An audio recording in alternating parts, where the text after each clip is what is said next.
que, meu irmão, não tem mais comida, que a miséria vai assolar o país. Isso aqui é a Rosa Luxemburgo falando ao povo, principalmente aos operários.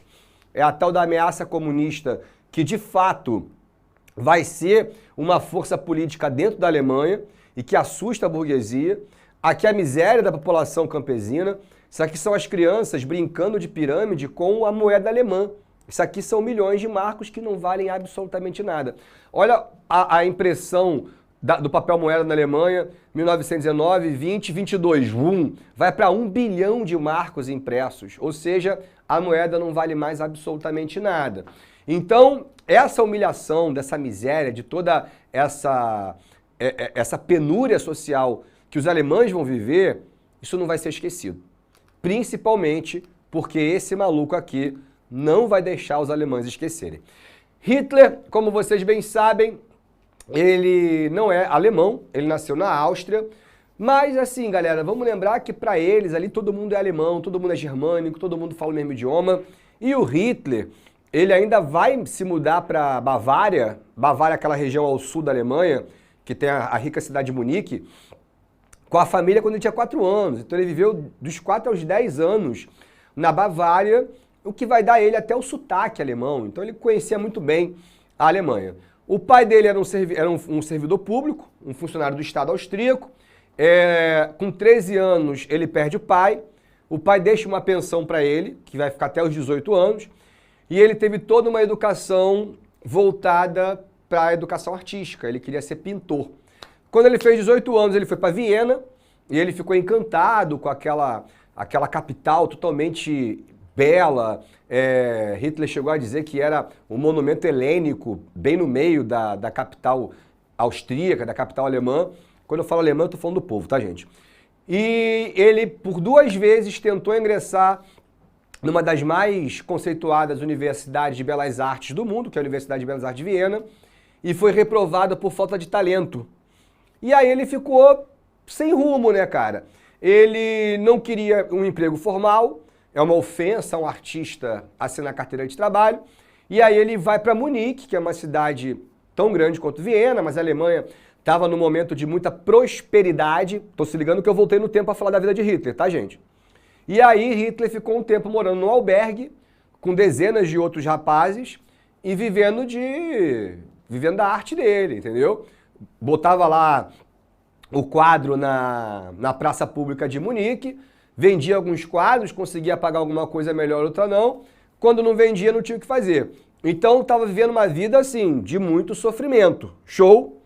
E aí, em 1914, ele escutou o Kaiser alemão Guilherme II falando o seguinte: em meio à paz, nossos irmãos foram atacados. Agora a espada decidirá. Que Deus marche com os nossos soldados, como marchou com os nossos antepassados. Os nossos irmãos, a quem o Guilherme se referia, eram os austríacos, ou seja, a pátria de Hitler. E ele ficou tão emocionado com o fato da Alemanha ir à guerra por sua pátria natal, que ele pensou: se a Alemanha vai à guerra pela Áustria, eu vou à guerra pela Alemanha. Vai se alistar ao exército alemão, vai lutar na França, nas trincheiras. Não era um grande combatente, mas era um cara corajoso. Então ele vai servir como mensageiro. E é uma das piores missões que existe na Primeira Guerra Mundial, você ser na trincheira para mandar mensagem. Ganhou uma ascensão a cabo, ganhou aquela cruz de aço por bravura, quase morreu no final da guerra, teve um ataque de gás mostarda, e aí um amigo foi lá e botou a máscara nele, ele voltou a respirar, mas perdeu a visão, foi afastado da guerra. Quando recuperou a visão, a guerra acabou. Então a bomba que era para matar, na verdade, salvou o cara. E aí a gente chega no começo da nossa aula, né?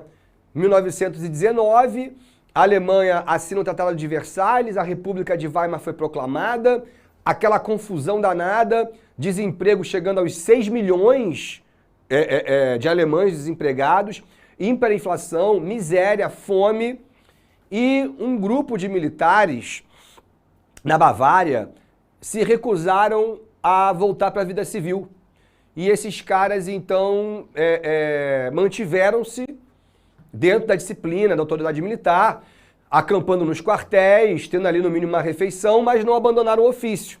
E um deles foi Hitler, que aqui já como soldado.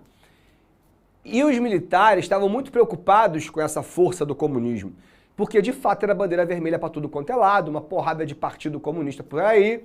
E foi então que Hitler foi direcionado para espionar o Partido Nacional Socialista dos Trabalhadores Alemães. A princípio poderia ser um partido de fundamentações socialistas, mas, nas palavras do próprio Hitler, no seu relatório, era um clube político da mais baixa guarda. Se reuniam em uma cervejaria, esse é o Anton Drexler, o cara que fundou o partido, e Hitler, que não bebia, ficava lá no fundo da cervejaria ouvindo o que os caras estavam dizendo. Até que um dia o maluco falou sobre a independência da Bavária, que tinha que fazer a independência em relação à Alemanha, que eles eram católicos, enquanto a galera de Berlim era luterana. E aí o Hitler jogou o lenço na mesa e falou assim: você está falando sobre a honra e a união dos povos alemães, seu traidor, não sei o quê. E saiu puto. E aí o Drexler foi atrás e falou assim: rapaz, ao invés de você ficar brigando, por que você não volta amanhã, assume o microfone e fala o que tu pensa, pô? Aí ferrou, né, meu irmão? Que tu deu o microfone pro capeta e o capeta gostou. Hitler começa a discursar nessa cervejaria, começa a ter diversos admiradores, diversos seguidores que vão convidando outras pessoas e ele começa a ganhar uma fama dentro de Munique e o seu discurso sempre foi pautado em 3 bases. Primeiro, descumprir o Tratado de Versalhes. O Tratado de Versalhes era responsável pelo mal da Alemanha e era um tratado covarde e a Alemanha, para se reerguer, não tinha que arcar com as consequências desse tratado. Segundo, combater os comunistas, considerado por ele o grande mal da Alemanha. O socialismo era uma ideologia perniciosa que afetava o futuro do país. Terceiro, também não gostava da ocidentalização que a Alemanha estava sofrendo. O que acontece? O único país do planeta que tinha dinheiro era os Estados Unidos, antes de 29, beleza? A gente está entrando na década de 20. E os americanos estão emprestando dinheiro para a República de Weimar.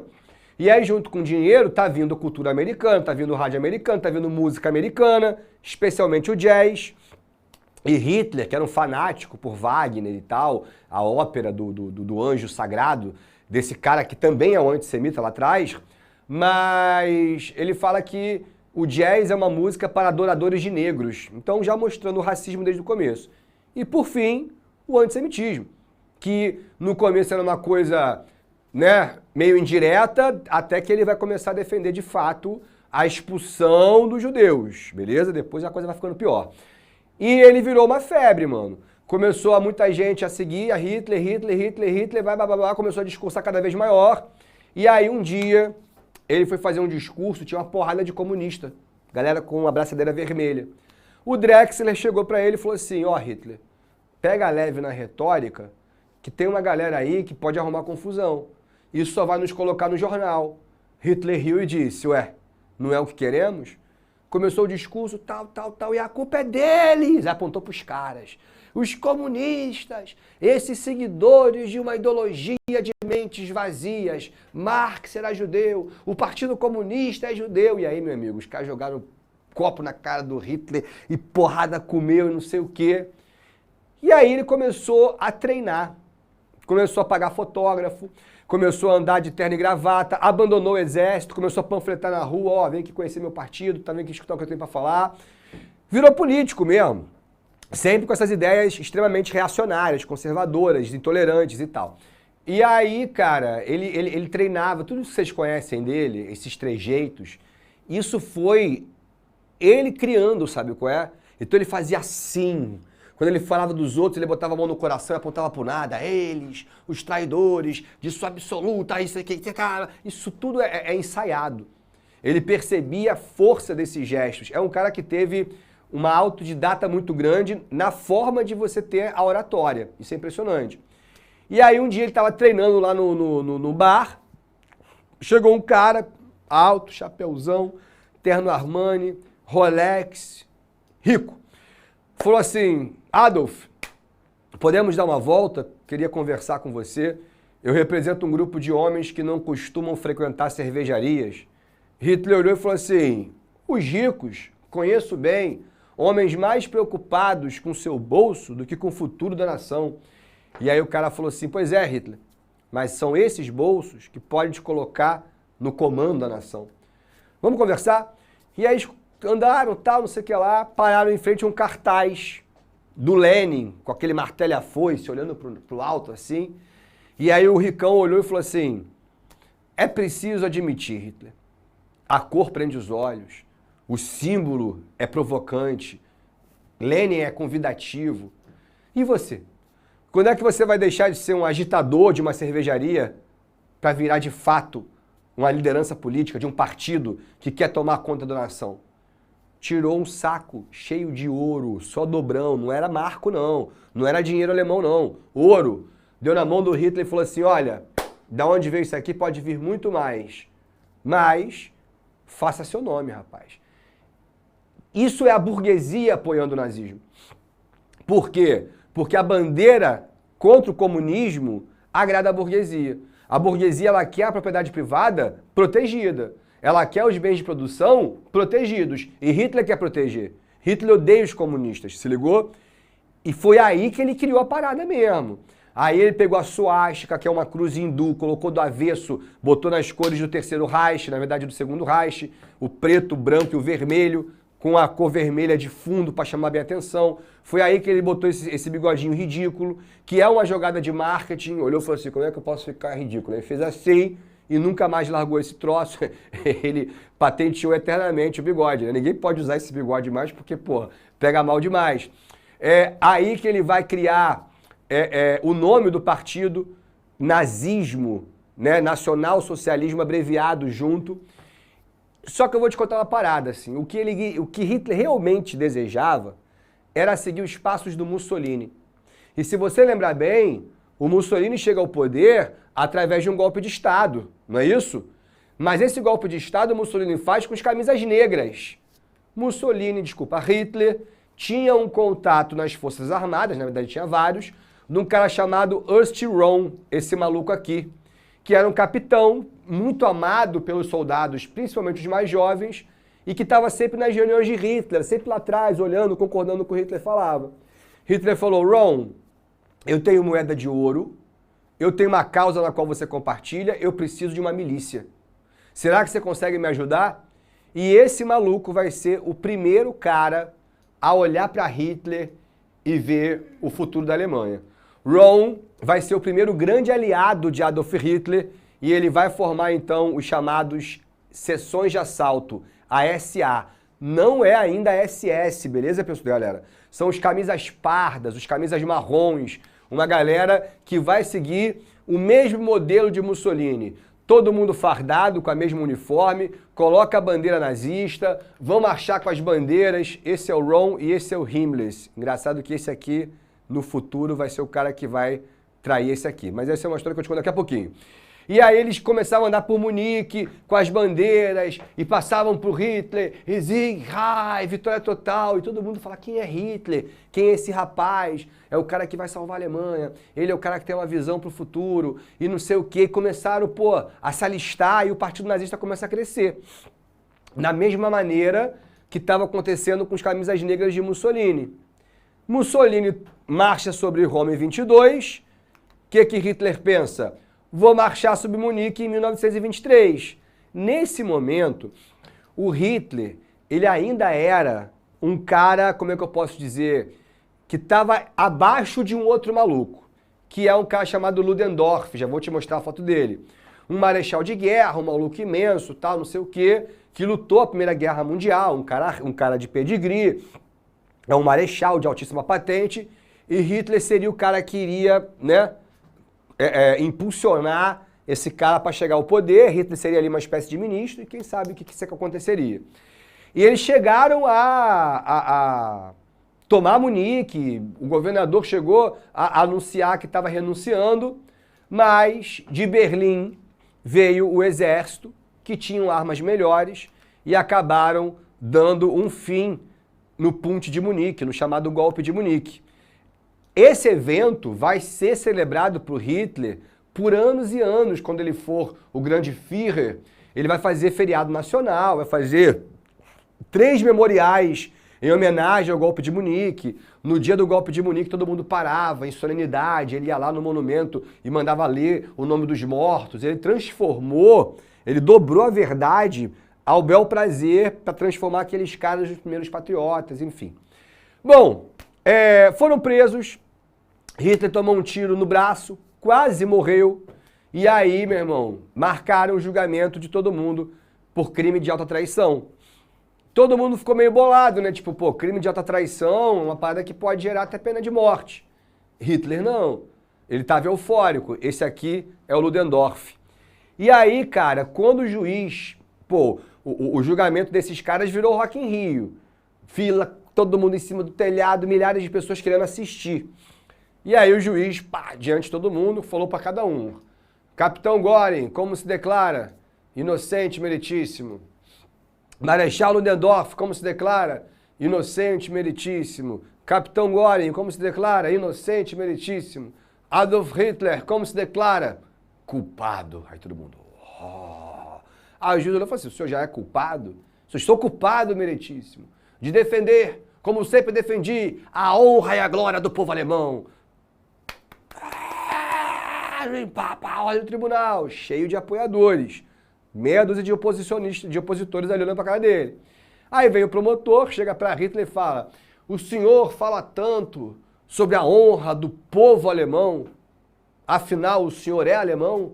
Hitler olhou o promotor e disse, se refere a um pedaço de papel ou ao sangue que corre em minhas veias? E aí, pá, do tribunal. E aí ele fez um espetáculo. O que a oposição queria é que ele pegasse 5 anos. Porque se ele pegasse 5 anos de cadeia, ele seria um político esquecido. E aí o juiz foi lá e, pum, condenou ele a 5 anos. Aí todo mundo, os opositores, o juiz, porém, podendo alcançar a liberdade em até 1 ano por bom comportamento. Pá! Aí ele só olhou para os opositores assim, e aí ele vai pra cadeia.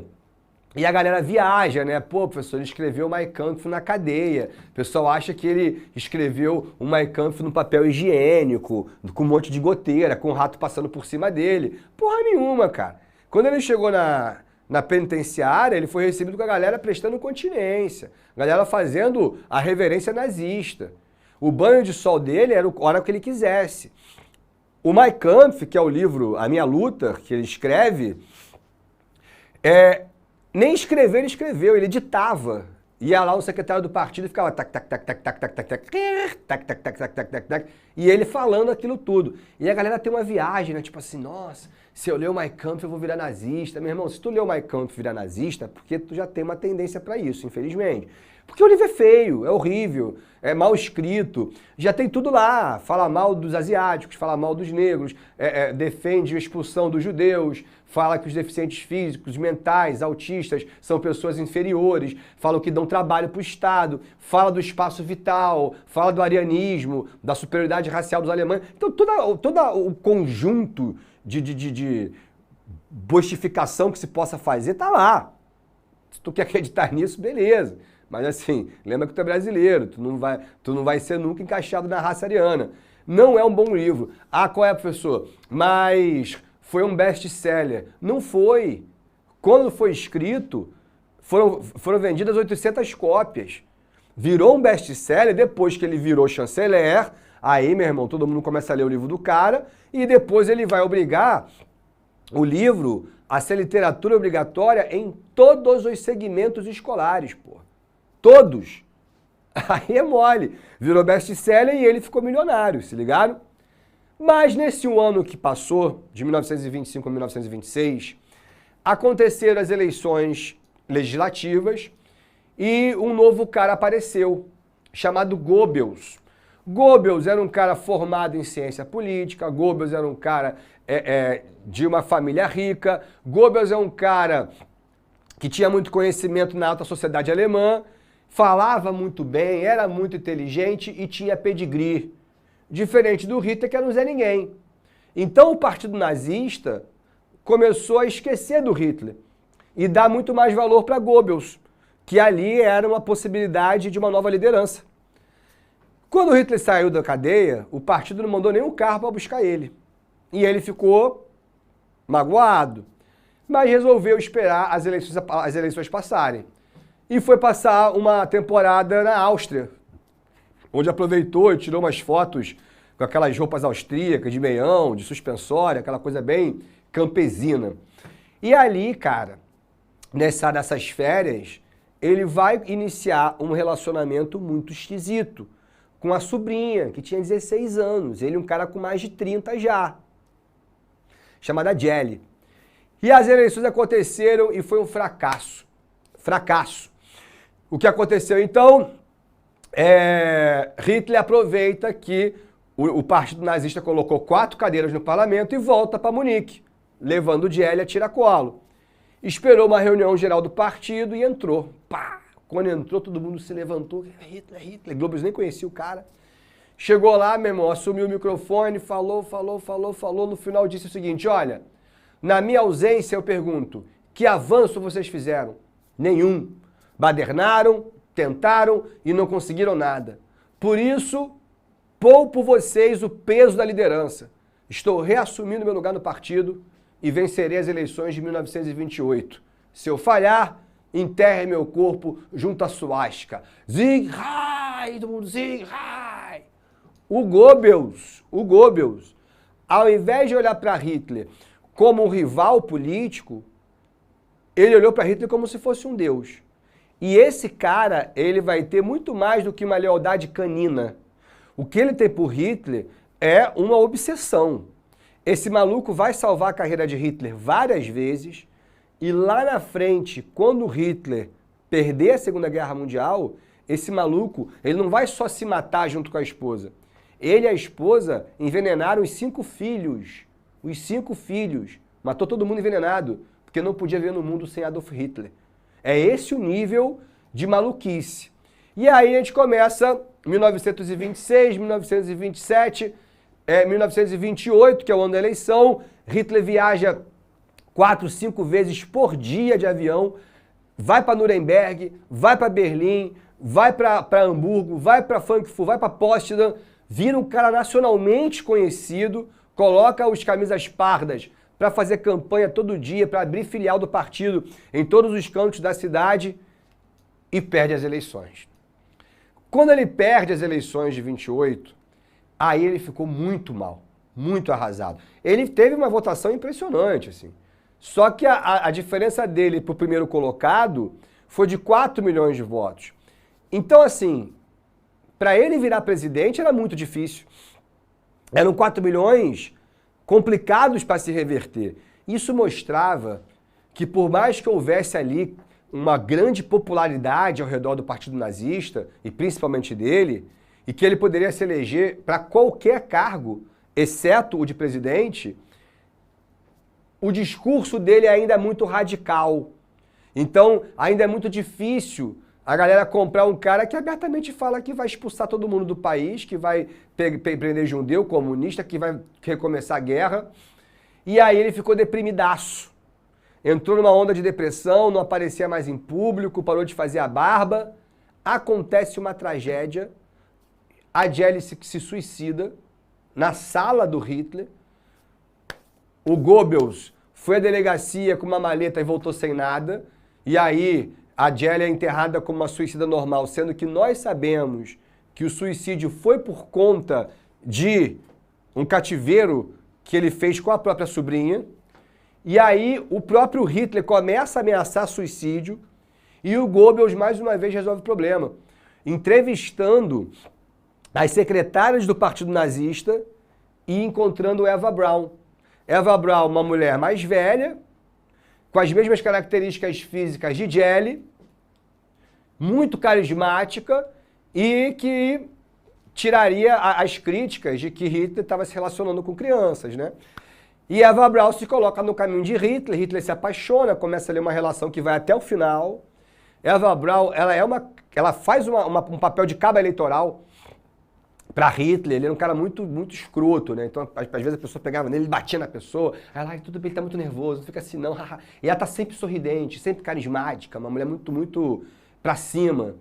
Agora, o que vai realmente recuperar a depressão do Hitler é a crise de 29. Deixa eu dar um gole aqui, meu diretor.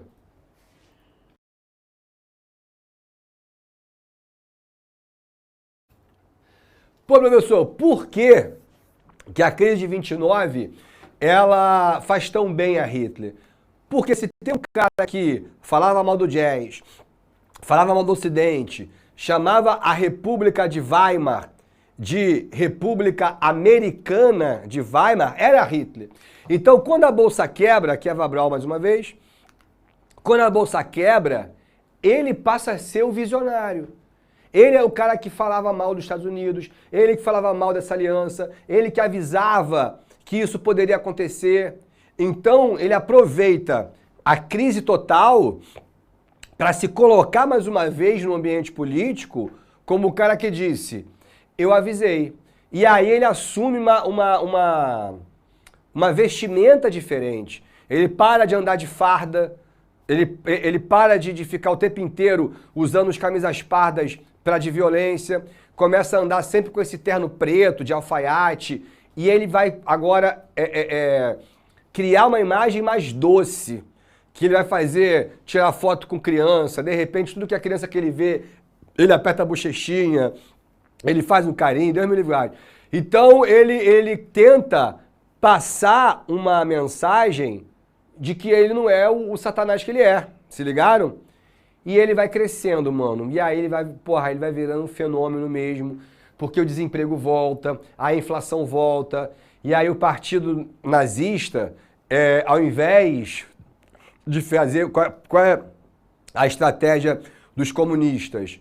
Discurso em porta de fábrica, apontar os erros do capitalismo, apontar a Grande Depressão como um fenômeno desse liberalismo econômico, enquanto o Partido Nacional Socialista, o Partido Nazista, vai fazer distribuição de sopão, vai estabelecer gincana para a juventude, vai criar campo de trabalho, vai fazer uma coisa diferente, mano. Uma parada que não era só o protesto, tá ligado? Ele cria uma causa mesmo, ele traz o orgulho e o tradicionalismo alemão, a dança alemã, o patins, o esporte. E, cara, foi tanta pressão para que Hitler assumisse que a República caiu. A República cai, mas não era ainda o suficiente para Hitler chegar ao poder. Isso em janeiro de 1933. Então, é colocado pelo parlamento um presidente chamado Hindenburg, um marechal de guerra, um homem de 1,90 m, mas já muito idoso. Mas era um cara que tinha muito respeito da sociedade, e a verdade é que muitos desses políticos estão com medo de Hitler. Estão preocupados com esse cara. Esse cara tem o povo nas mãos, mas é um cara autoritário, é um cara intolerante, entendeu? E o Hindenburg, enquanto presidente, para acalmar todos e para fazer uma espécie de bandeira branca, convida Hitler para ser o chanceler. E aí Hitler vira o primeiro-ministro, sempre se mostrando como um cara respeitoso, sempre submetido a Hindenburg. Quando fizeram o discurso da posse, Hindenburg puxou uma espécie de um urra com a população, e aí Hitler vem logo depois e fala, o presidente Hindenburg, urra, e todo mundo, urra, urra.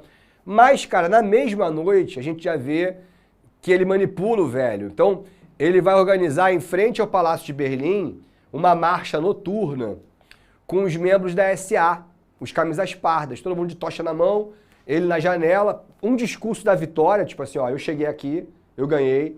E o Hindenburg também na outra janela, aí a galera passava lá com a tocha na mão, pá, tá. Quando passava por Hitler, Sieg Heil! E aí a galera, quando chegava no final da rua, corria, dava a volta no quarteirão, pegava o final da fila de novo. Sieg Heil! E aí o Hindenburg olhou e falou assim, suas tropas são intermináveis, Hitler. Mentira. Mandava a galera ficar dando a volta no quarteirão, parecia que tinha 2 milhões de pessoas ali. E aí, cara, deu 4 semanas, mano. 3 semanas e pouca que ele assumiu fogo no parlamento alemão. Pô, o parlamento alemão, uma obra lindíssima, uma parada neoclássica mesmo, lá, com as colunas romanas e tal. coluna grega, frontão romano, e de repente tudo aquilo queimou. E aí a população de Berlim, todo mundo jogando água. Quem aparece meia-noite lá no hashtag queimando? O Hitler.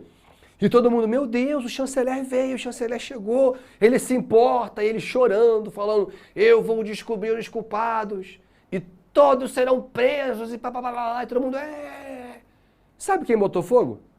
A SA, os camisas pardas. Só que alguém sabe disso? Não. Ele abre uma investigação completamente fake e bota a culpa em quem? No primeiro grande inimigo, nos comunistas. E vai fazer uma prisão em massa, vai destruir os partidos comunistas, os partidos socialistas, os partidos social-democratas, faz mais para mais de 5.000 prisioneiros e cria o primeiro campo de prisioneiro para comunista. Ainda não é o campo de concentração que nós conhecemos da guerra, mas já é um protótipo, digamos assim. E aí ele resolve viajar para a Itália, realizar um grande sonho, né, cara? Agora que ele é o grande chanceler, ele quer conhecer o mozão da vida dele, E ele foi lá, foi recebido como um grande chefe de Estado, nunca se viu Hitler tão feliz na vida, e aperto de mão, e não sei o que lá, e bababá. E aí Mussolini resolveu convidar Hitler para fazer um passeio no Mediterrâneo. Ele queria mostrar uma coisa para Hitler. E aí naquele passeio do Mediterrâneo, ele vai lá e fala assim, olha Hitler, esse é meu barco. E aí, meu irmão, ele mostrou a esquadra italiana no Mediterrâneo, porrada de navio de guerra, não sei o quê. E Hitler ficou encantado, falou, caraca, meu irmão, você, reestruturou mesmo o exército italiano. Ele falou, vou te falar, ainda reduziu o desemprego. Ali é o start, que Hitler já queria isso. Mas ao estar na Itália, ver como funcionou, como é que Mussolini criou as leis trabalhistas, como é que Mussolini ampliou o emprego dentro da indústria bélica, ele volta fascinado por essa parada, tá ligado? Tipo, eu quero fazer a mesma coisa. Mas ele ainda depende das permissões do Hindenburg, porque o presidente é o cara, ele só é primeiro-ministro. E aí, meses depois, a coincidência. Julho, agosto, o presidente morreu. Morreu o Hindenburg, cara. E aí Hitler vai à rádio e fala que ele, pro bem da Alemanha, está unificando o cargo da chancelaria e o cargo da presidência. Se ele é presidente e chanceler ao mesmo tempo, ele não é nenhum dos dois. Ele é o quê? É o grande líder. O único órgão que poderia frear as ambições de Hitler era o parlamento. E o parlamento amanheceu assim, com Göring no comando, todo mundo fazendo a saudação e chamando Hitler agora, não mais de Hitler, ou de Adolf, ou de chanceler, ou de presidente. A partir de agora é Mein Führer, meu líder. Não existe mais a República, agora existe o Terceiro Reich. E para quem duvidar do tamanho do apoio de Adolf Hitler, olhem sempre para essa foto. Isso aqui são 2 milhões de pessoas, são 2 milhões de alemães se aglutinando para conseguir enxergar a posse do líder do Terceiro Reich. Completamente assustador. É esse o momento, então, pessoal, que Hitler, no comando da Alemanha, ele começa a promover a industrialização. E, na verdade, cara, ele tinha tanto apoio, que houve uma mobilização geral, tá ligado? Em prol do trabalho, em prol de todo mundo fazer pelo Estado, em prol de trabalhar sem ver o dinheiro, porque tá fazendo em relação à causa. E isso gerou na Alemanha uma coisa muito forte, muito forte. Até porque todo mundo sabia que o principal desafio de Hitler era lidar com o desemprego. Se ligou? Em 1936, a Alemanha recebe as Olimpíadas de Berlim. O mundo inteiro queria ver a Alemanha. A Alemanha perdeu a guerra há 17 anos atrás. E agora ela vai sediar umas Olimpíadas? Vai, cara. A famosa Olimpíadas do Jesse Owens, quando Hitler, falando bosta como ele sempre falava, disse que um corredor negro jamais poderia ser o mais rápido do mundo e foi, ganhou na frente do Hitler. Hitler se recusou a ver a medalha, né, colocada no pódio e tal. Mas é a partir da medalha das Olimpíadas que ele ganha uma moral com o Ocidente. Como quem diz, vocês vieram aqui, vocês viram que está tudo bem, vocês viram que tudo organizado, as Olimpíadas deu tudo certinho. E a partir daí ele começa a negociar com a Inglaterra e com a França. Mas isso eu não vou te contar hoje não, esse aspecto. O fato é que a Inglaterra, o Chamberlain, por exemplo, o primeiro-ministro da Inglaterra, ele volta para o país e fala, os nazistas são duros, mas são justos. Bom, Hitler se organiza com os chefes das três forças e fala, olha, eu vou fazer o exército mais poderoso do mundo. Eu tenho um plano, mas eu preciso da ajuda de vocês. E aí o Himmler, um cara do alto comando militar, falou para Hitler, pô Hitler, mas eu vou te falar uma coisa, tem uma parada que tá feia, cara. Hitler falou o quê? Ele falou, pô mano, a tua guarda pessoal, a guarda do Führer, é feita por uma milícia. É feita por uma galera que nem faz mais parte do exército. É uma força paralela, que é a SA. E, pô, se você quer fortalecer o exército, você vai fazer para quem? Para o exército ou para a SA? E foi aí, cara, que Hitler percebeu o incômodo do exército e, ao mesmo tempo, ele também estava incomodado, por dois motivos. Primeiro, que ele considerava a SA mais leal ao Ron do que a ele. E segundo, que a SA estava meio descontrolada. Os caras estavam com Hitler há 11 anos. Agora que Hitler chegou ao poder, esses caras se consideram os intocados, assim. Tipo, pô, meu irmão, eu tava com esse cara quando ele não era porra nenhuma. Agora que ele é o Führer, vou beber de graça, vou comer de graça, vou matar, vou fazer o que tiver que ser feito. E eram baderneiros mesmo. Um belo dia, Hitler aparece com esses caras aqui, meu irmão. Os caras tudo de uniforme preto, desenhado pelo Hugo Boss, é isso mesmo. Todo mundo fanáticozão, escolhido a dedo por Himmler, se autoproclamando a SS, as seções de segurança. O Ron olhou e falou assim, Hitler, quem são eles? Hitler falou assim, minha nova escolta. Eles são agora a força militar do Führer. Ele e a gente. Falei, pô, vocês podem bandeirar, fazer o que vocês quiserem, mas agora a parte que fala sobre o militarismo tá com a SS. O Ron ficou puto, falou, cara, a gente não é uma academia de tiro para ficar, não, a gente trabalha pro Estado. E mal ele sabia que a Gestapo, que é uma espécie de CIA nazista, o serviço de inteligência, tinha tinha levantado todos os dados de todos os membros da SA. Mano, Hitler matou geral. A primeira grande chacina que Hitler faz é contra os próprios nazistas, chamada Noite dos Longos Punhais. Bizarro, o maluco não tem gratidão nenhuma. Matou mais de 3 mil. O Ron, que foi o primeiro grande aliado de Hitler, tomou 3 tiros no peito, foi fuzilado, a mando de Hitler. Surreal, cara. E agora ele começa a fazer o seu grande projeto industrial. Cara, o que acontece é o seguinte, duas coisas. Primeiro, Hitler consegue permissões da Inglaterra e da França para realizar armas. E isso eu vou te explicar melhor na semana que vem. Mas basicamente, ele está prometendo, ele está criando um ambiente onde a Alemanha vai declarar guerra à União Soviética. Então, a Inglaterra e a França têm um sonho de que esse líder maluco nazista enfrente Stalin para fazer um serviço que eles não querem fazer. Para enfrentar Stalin, a Alemanha precisa ter arma. E aí eles começam a permitir mais uma vez a reativação do parque industrial. O grande problema é que Hitler fazia milhões e milhões e milhões de aeronaves, de tanques, de morteiro de bomba escondido. Então, quando chegava lá um inspetor inglês, ok, 50 aviões, Hitler tinha 500. Ele tinha fábricas subterrâneas, milhares. Tem um documentário chamado As Cidades Secretas de Hitler, ou As Fábricas Secretas. Eram parques industriais escondidos. Então, quando a Alemanha percebeu, quando a Inglaterra percebeu, era tarde demais, irmão. Eles já estavam assim, já sem se esconder de ninguém, já preparado para a guerra. Hitler vai reduzir o desemprego da Alemanha a menos de 1%. É um dos maiores recordes. Mas porque ele é um grande gênio da administração mundial? Não, irmão. Porque ele fez todo um país produzir para a guerra.